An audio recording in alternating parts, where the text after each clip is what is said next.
என்னடா, என்னாச்சு? தூங்கு போ. அம்மா பார்த்துக்கிறேன் போ. நான் பார்த்துக்கிறேன் போ. நீ தூங்கு போ. என்னடா, எனக்கு வேலை இருக்கு, நீ போ. இங்கே படுத்துக்கிறியா? ம், உன் கூடவே இருக்கணுமா? ம், யார் சமைப்பா? நல்ல பிள்ளை தானே, அப்புறம் என்ன? மணி 6 தாண்டா ஆகுது. நீ தூங்கு போ. நான் சமைக்கணும். வேலை முடிச்சுட்டு வரேன்.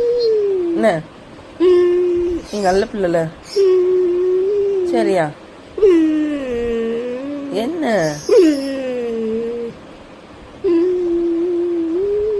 எனக்கு வேலை இருக்குல்ல. அப்படிலாம் சொல்லாது. நீ நல்ல பிள்ளையாயிட்ட. குட் பாய் தானே, குட் பாய் தானே.